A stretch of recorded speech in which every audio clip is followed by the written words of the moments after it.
And in 1958, there was another attempt by China and led to military action. There were dogfights over Quemoy. 1960, we had a young senator from Massachusetts running for president against the current vice president and had a series of TV debates. You can go on YouTube and watch young John F. Kennedy and pretty young Richard Nixon debating whether the United States should guarantee the defense of these offshore islands. Nixon favored it. Kennedy didn't. Kennedy said, "We will defend Formosa," as we called Taiwan then, "but we're not going to go to war over what we used to call Quemoy, now we call Kinmen." So these offshore islands, can you imagine going to nuclear war, nuking China for this little island? China did not have nuclear weapons then, so it wasn't that mutually assured destruction came into play. We could nuke China, but they couldn't nuke us back, was sort of, and the Korean War had just ended. We were not at all friendly with China. China had sent 1 million volunteers to fight in the Korean War. So today, Kinmen County, there are only about 3,000 Taiwanese soldiers there. They import all their water from the mainland. So China could just cut off the, oh, we have problems with the valves. I'm sorry, there's no water for Kinmen. For how long? Well, we're working on it. We'll let you know maybe later. There's most of the municipal councils in Kinmen, on Kinmen Island, want to be demilitarized. They don't want to be the source of the start of the Taiwan War. So this has been a very troubled part of, but it could also be one of the sort of the canary in the mine shaft of increased gray zone aggression, because if China tries to squeeze Kinmen away from Taiwan, they have every lever to do it. All they have to do is close the water valve, and the island has no water, and that will be it. So Kinmen is kind of a sleepy, quiet place right now. But if China intends to ratchet up the gray zone aggression, this might be one of the first places it starts. So that's kind of a scary scenario. I don't have any idea how we're going to get out of this. So I wish I had. And to keep the peace, we need to do this. It's not clear from Washington yet exactly what President Trump's foreign policy principles are going to be. If anything, who knows? So maybe this will come more into focus. So can we zoom back out to Taiwan now as a whole? Yeah. So again, Taiwan, 23 million people, could fit 4 times into Iowa.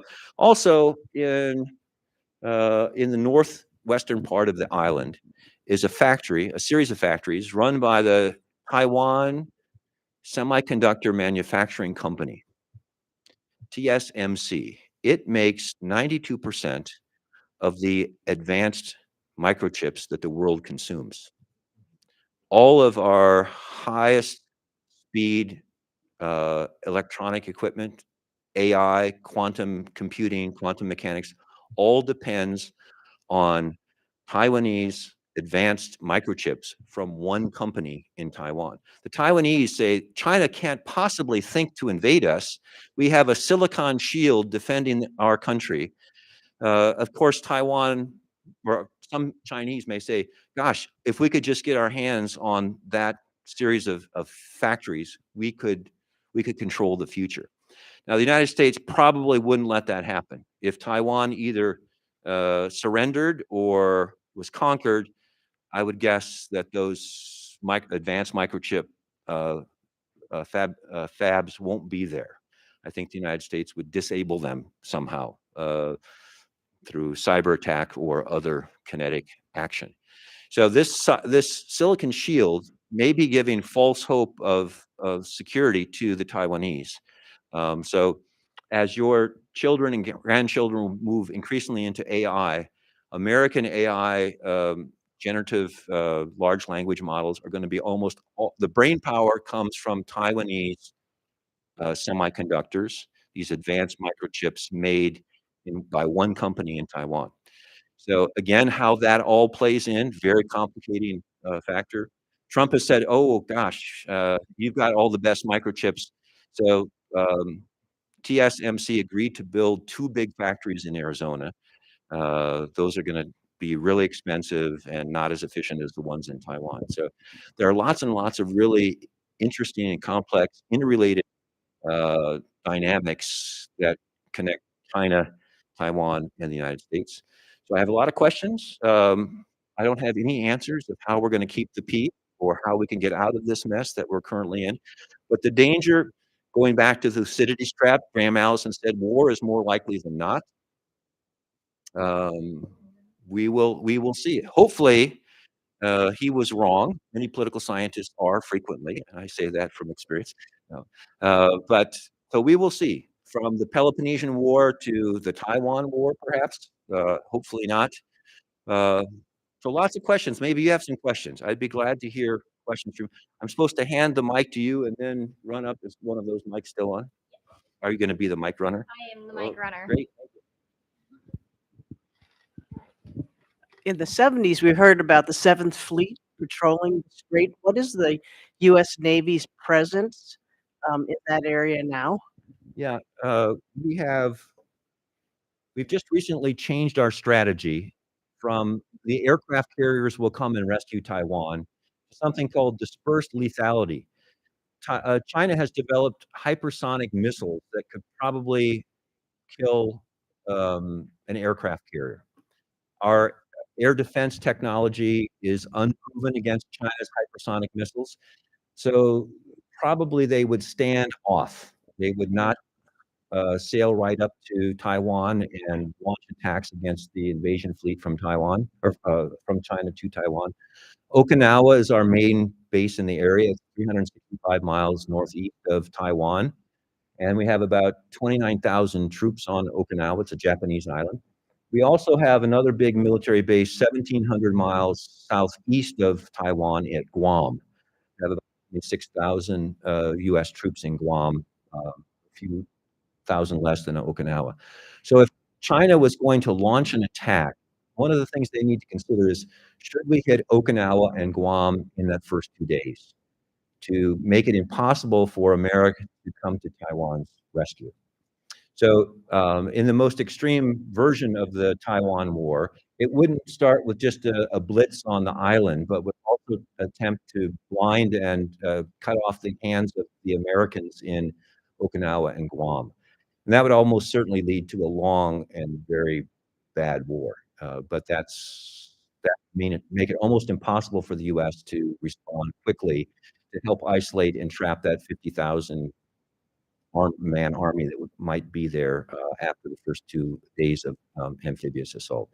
So yeah, the aircraft carriers probably, imagine 2,000 suicidal drones aiming for one aircraft carrier at once. Maybe 1,800 be shot down, but imagine 200 explosive drones hitting an aircraft carrier. So the Navy has realized their aircraft carriers are vulnerable, and the new strategy work from northern Philippines, from some of the southern Japanese islands, and Guam as we can. But that's not guaranteed either. Yeah, good question. Others?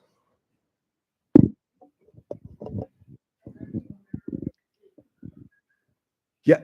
Yeah, there are lots of Americans. There are Hawkeyes living in Taiwan. Lots of students go there on Fulbrights, and so I don't know off the top of my head how many Americans are in Taiwan, but I would guess quite a few. American businesses are there. Um, Taiwanese Americans are there visiting families, etc. So yeah, I don't know how many thousands or tens of thousands of Americans live there, but yeah, they would be right there. Yes, sir. Yes, we, as you mentioned, we commonly think of military strength as aircraft carriers and fighters and troops, when in fact, the biggest thing now are microchips, because it's the carriers or the missiles that have the best microchips that are going to be the most effective. And right now, my understanding is Taiwan is the center of that production. And that's why Taiwan is so valuable to the United States. What happens in that respect with Taiwan? So the Taiwanese right now, yeah, we talked a little bit about the silicon shield that Taiwan thinks because it produces 92% of the world's most advanced semiconductors, that it would be somehow defended. Um, Taiwan is right now in the midst, because they're so polarized, between a strategy called the porcupine strategy, which says after 2 days, our conventional forces will be obliterated. We need to have mobile, small, lethal units that can withstand the first 2 days' barrage and still defeat the Chinese amphibious assault, make us undigestible. Like, imagine a bear going after a porcupine. The bear can always win if the porcupine can last long enough to crawl into its hole or something. So a porcupine strategy is not think about, destroyers and fighter bombers and big artillery and tank units, but small, lethal, drone-capable, mobile shoulder fire anti-aircraft and anti-armor projectiles, and hope that America can come to the rescue, or America would come to the rescue. The other strategy being debated right now in Taiwan is a conventional defensive strategy, which says we need more fighter bombers, we need more tanks, we need more destroyers and patrol boats to fend off gray zone attacks. We need to be able to make our way to Kenmen or to break a quarantine. And so the two strategies that Taiwan is debating right now, the porcupine strategy is hold out as long as we can until America can rescue us in the face of a conventional invasion, or B, the conventional defensive strategy uh, to defend against advanced gray zone aggression. And so the strategists in Taiwan don't know which of these threats is the most serious. They don't have enough money to pursue both kinds of defensive postures at once. There's also a lot of concern, will Washington be able or willing to rescue us? So the porcupine strategy, seeing the Ukrainians stop Russia's army in February 2022, suddenly the porcupine strategy seemed to make a lot of sense. But there's going to be no resupply. So we have been resupplying Ukraine periodically for the last 3 years. But because Taiwan is an island, there would be no resupply efforts or availability there. Taiwan has to have on the island everything it's going to use for the war. Taiwan has right now most of their electricity comes from LGN, liquefied natural gas. They have 14 days supply of LGN on the island right now. So can Taiwan hold out very long? Maybe a week or two without the U.S. During a conventional war. So porcupine strategy, conventional defense, uh, which is more likely the threat, gray zone aggression or an invasion. So Taiwan doesn't know either. They're debating this right now. So yeah, so small chip-based, light, mobile porcupine weapons could be the answer, but Taiwan hasn't decided yet.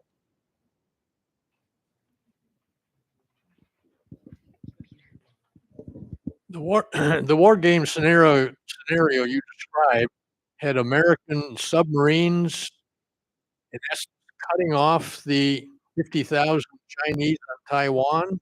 Yep, along with U.S. aircraft, missiles, and drones. But that is assuming that we will jump into the fight. Yep. Yes, absolutely. And what's your scenario if we don't? Well, Taiwan, if there's a conventional invasion, Taiwan can survive for maybe a week or two. But again, and China will pay bounties for deserters and mutineers. So they know that that's in the camp. So if you were a young conscript in Taiwan who had 4 months of training and you were being offered $20,000 to turn your rifle in, that might be a enticing offer. So Taiwan couldn't last very long without the U.S. And if it was clear the U.S. wouldn't come to Taiwan's defense, there probably wouldn't need to be a war. Taiwan would probably capitulate. They realize they can't win straight up. I'm always amazed by the use of the word invasion. I understand that you use it very carefully. But some other people, Yep, use the mic. yeah, you use the word invasion very carefully, but not everybody do that. And let's change this scenario.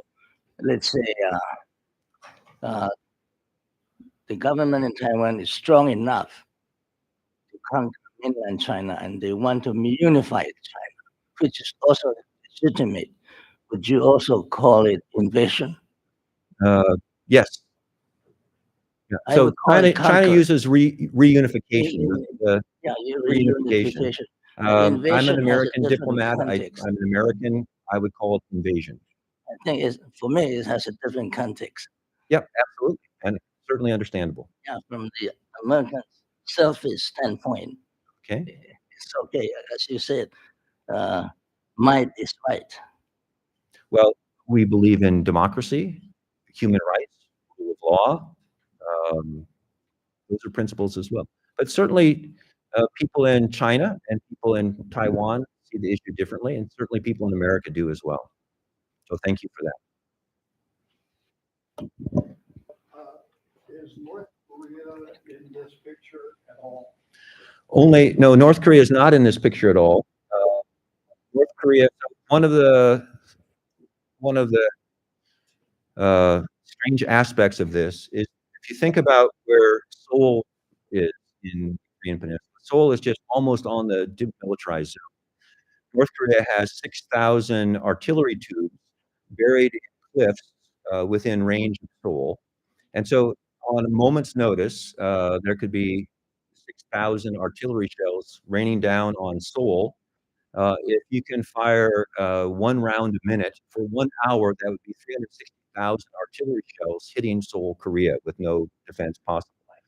So the U.S., the knowledge of that fact means that U.S. troops in South Korea now probably wouldn't be involved in a rescue or defense of Taiwan, because almost from a standing start, North Korea could unleash this barrage of, in an hour, 360,000 shells into Seoul.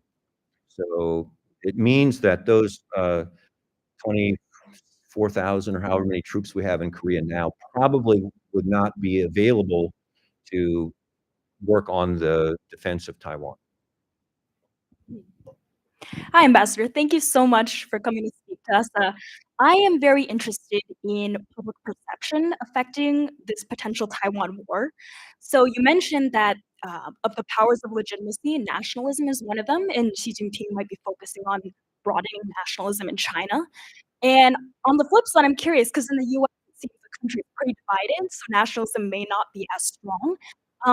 As we've seen from the TikTok outburst, and China boosting its kind of soft diplomacy and targeting and changing its perceptions of its country in the US, how might kind of those different levels of nationalism affect maybe support or, strength for the potential Taiwan war? In the US or in Taiwan? US and China, maybe? In terms of I've yeah. only seen recent public opinion polling for Taiwan. 4% of Taiwanese favor reunification, but 30% expect it. So, yeah. And in the United States, I don't know. There's no free public opinion polling in China. So, so Taiwan, we had that recently, but I don't know what the U.S. Most Americans would be hard pressed to find Taiwan on a map, let alone kin men.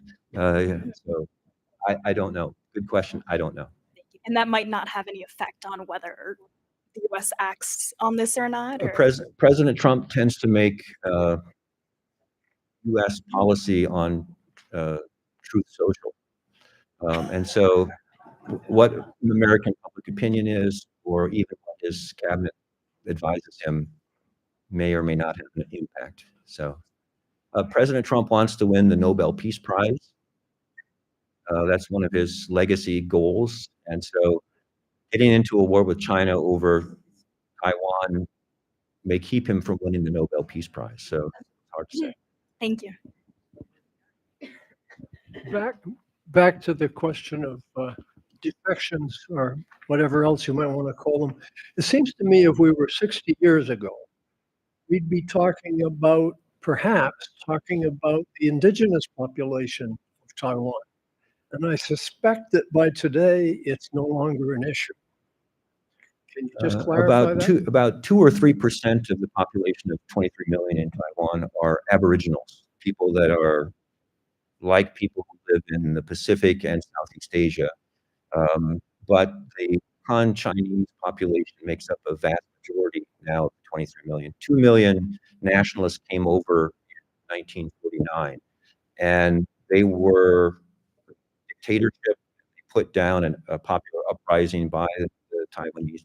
Taiwan, for over a generation, from 1895 until 1945, was ruled by Japan. It was conquered by Japan in the Sino-Japanese War of 1895. And so for 50 years, Taiwan was part of a Japanese colony or occupied territory. Then for 4 years during the 45, 49, during this height of the Civil War, it was part of China. And then 49, the nationalists retreated and took over the government against the wishes of many of the population who rose up against them, slaughtered in the streets by the Kuomintang. So Taiwan has been polarized, and there's no unanimity, consensus there on almost anything. So, kind of like us. Can you tell us what's the estimate of the effect of these different strategies on the civilian population of Taiwan? Dramatic and lethal. Initially, well, imagine, so 23 million people in an area a quarter of the size of Iowa, very, very densely populated, built up urban areas everywhere. There would be large-scale civilian deaths, almost certainly. Is there a diplomatic solution to this? I would say that the United States is not focused on this right now. President Trump has limited bandwidth, and he focuses on kind of one thing at a time, and it might be different every 25 minutes, depending on the last person that spoke to him. So the Pentagon has done a lot of strategic thinking about this, but the Secretary of Defense is in the process of firing about a quarter of all of the general rank officers right now. So much of the institutional experience and wisdom is going to be out the door probably in a couple of weeks. So a diplomatic solution, I mean, have Taiwan rejoin China without a fight, declare independence, which would probably trigger a Chinese invasion or forced reunification. You know, in the 70s, Taiwan had a covert nuclear weapons program. If Taiwan went nuclear, we would oppose that, but nuclear weapons are a big deterrent. So would China invade Taiwan if it had as many nuclear weapons as Israel does? Who knows? The catastrophic results of that could, you know, obliterate hundreds of millions of people. So I mean, the status quo is favored by 80% of Taiwanese right now. And probably not many people here would like to see your grandsons and granddaughters go off to war to defend Taiwan. And increasingly, something like 60% of Chinese families now have a single child. And increasingly, that's the demographics of China are going to play a role in this as well. But as little as President Trump attunes to public opinion, President Xi even less so, doesn't need to. He never has to run for re-election. So I don't see an easy diplomatic solution. Maybe one or two more here, and yeah, okay, one more. Then we have to cut. Yeah, you get the last word. Just to take the diplomatic question a little further with the transaction president, to be devil's advocate, why wouldn't we make an arrangement for unlimited access to those chips and we'll just do nothing? I mean, that seems like a very Trump sort of thing to do. Maybe I have a jaundiced opinion, but We have uninterrupted. So something like 77% of TSMC's business is with American companies. Only 7% is with China right now. So we do have unimpeded access to these advanced microchips. Pardon? Trump let the Chinese take over. Oh, if Trump let the Chinese take over, then and agreed that we would have unimpeded access to these chips. Yeah. Uh, yeah. Xi Jinping negotiated a deal with President Trump in his first term in Mar-a-Lago. Trump declared it peace is at hand. China didn't fulfill any of the promises it made. So, yeah. So, would you risk the future of American technology on Xi Jinping's word again? I don't know. Okay. Yeah. Maybe President Trump will. We may find out. We may. So, I wish I had answers. Really great questions. I don't know, and I don't even really study this part of the world. It's just kind of my 35 cents worth here. So, yeah. So anyway, I'd like to thank you for your thoughtful questions here and your time. Really good.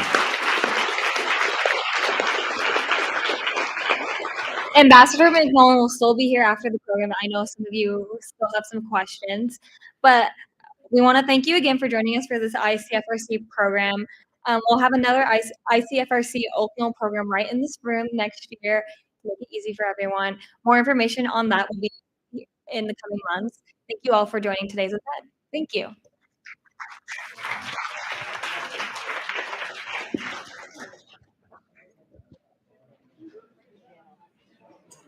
I'm gonna hand this to you, Ty. Oh, thank you. I don't want to touch it.